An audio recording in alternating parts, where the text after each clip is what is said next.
भरली वांगी, मसाला वांगी खायला सगळ्यांनाच आवडतात. वांग बटाटा रस्सा तर आ हा हा हा, म्हणजे वांग्याचं काहीही करा ते ऑल टाईम फेवरेटच होतं.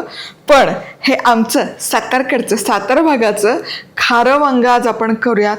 झणझणीत, चमचमीत आणि आ हा हा, काय लागतं तुम्हाला सांगते. नमस्कार, मी मधुराज रेसिपीमध्ये तुम्हा सर्वांचं खूप खूप खूप मनापासून स्वागत. ऑफिसच्या डब्यासाठी, दुपारच्या जेवणासाठी काय वेगळं करायचं रोज उठून, तुमचा हा प्रश्न सोडवण्यासाठी ही नवीन सिरीज 365 दिवस 365 भाज्यांचे प्रकार. नवं करो करकरीत ते चॅनल आहे, पटकन सबस्क्राईब करा. साहित्य काय काय घेतलं ते बघूयात. 2 कांदे बारीक चिरून, शेंगदाणे अर्धा कप, भरपूर कोथिंबीर, पाव कप किसलेलं सुकं खोबरं, चमचाभर धनेपूड, चवीनुसार मीठ, अर्धा चमचा जिरं, 7-8 लसूण पाकळ्या आल्याचा तुकडा, 10 ते 12 हिरव्या मिरच्या आणि हळद. चला सगळ्यात आधी मसाला करूयात. बरं, हे किटली म्हणजे तेलाचा जार आपलंच आहे मधुराज रेसिपीचं. मधुराज रेसिपी club.com वर खरेदी करू शकता किंवा व्हॉट्सॲप नंबर दिला तिथून ऑर्डर करा. सगळ्यात आधी मिरची भाजून घेऊयात. मिरची भाजल्यामुळे पचायला अगदी हलकी जाते आणि ती बाधत नाही, त्यामुळे हे भाजून घेणं गरजेचं आहे. आणि मिरचीसोबतच आलं लसूण देखील घालूया. मिरच्या थोड्या जास्त वापरायच्या खारं वांग करताना, म्हणजे 1 वांग्याला 1 मिरची हे प्रमाण घेऊ शकता. आता ही काढूयात भाजलेली मिरची.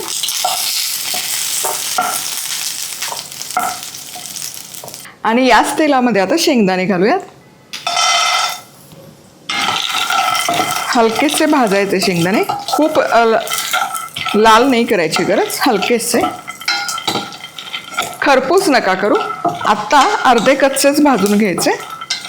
शेंगदाणे अर्धे कच्चे भाजत आले. आता खोबऱ्यासोबत शेंगदाणे भाजत राहतात, म्हणून मग आधी भाजताना थोडे अर्धे कच्चेच ठेवायचे. आणि यासोबतच जिरे देखील घालूयात. आता शेंगदाणे बाजूला केले, खोबरं छान भाजून घेऊयात. चला, मिश्रण छान खरपूस असं भाजून झालं. आता गॅस बंद करते आणि हे हलकंसं थंड करून घेऊयात.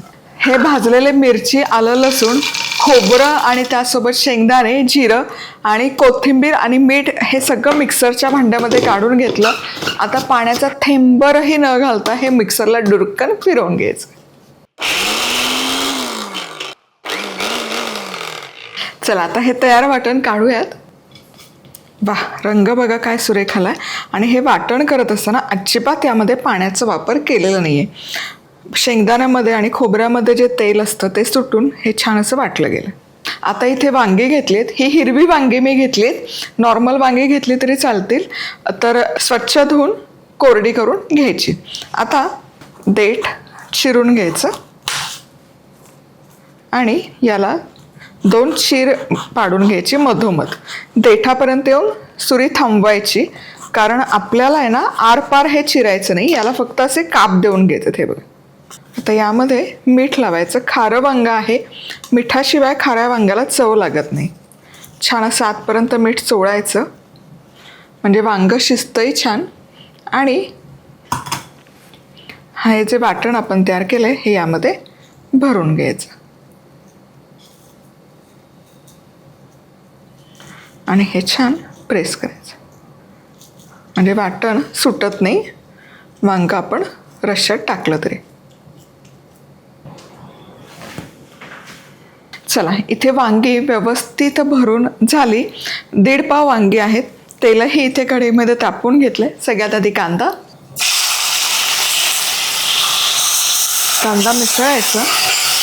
चिमूटभर मीठ कांद्यावर, म्हणजे कांदा पटकन भाजला जातो. हलकासा सोनेरी रंग येईपर्यंत कांदा परतून घेऊया. कांदा छानपैकी परतून झाला. रंग वगैरे बदलला नाही बघा, पण खरपूस असा हलका भाजून झाला. आता यामध्ये धनेपूड, हळदही घालूयात. हळदीने या खाऱ्या वांग्याला रंग सुरेख येतो.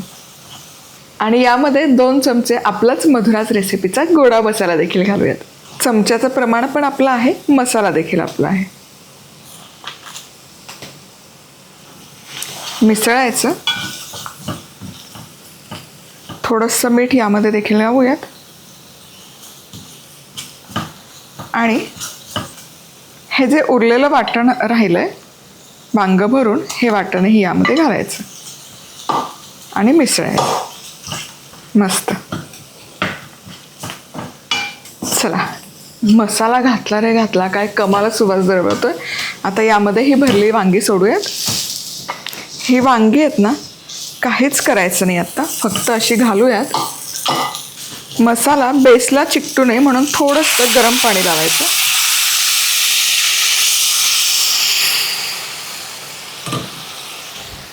झाकण ठेवायचं आणि 5 मिनिटं अगदी मंद आचेवर वाफ काढून घेऊया.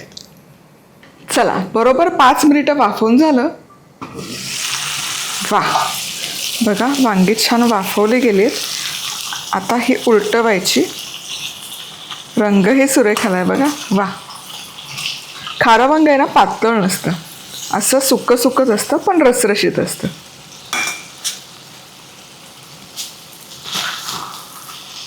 आणि ही हिरवी वांगी शिजायला फार वेळ नाही लागत, पटकन शिजतं.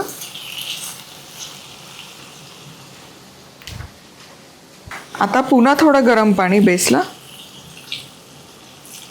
जेणेकरून वांग करपणार नाही. पुन्हा झाकण ठेवायचं आणि आणखी आता पूर्ण एक 8 ते 10 मिनिटं पूर्ण शिजेपर्यंत वाफवून घ्यायचं.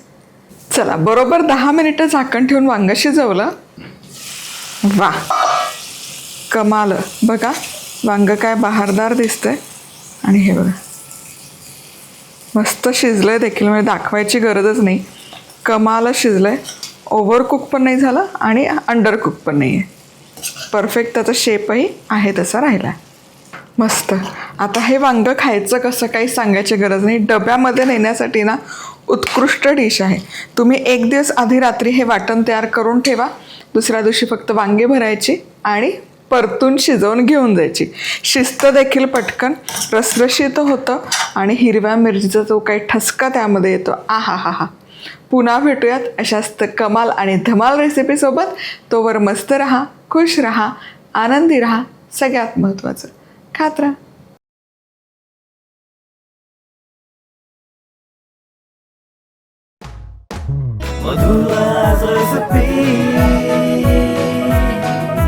मधुराज रेसिपी, महाराष्ट्राची अस्सल चव.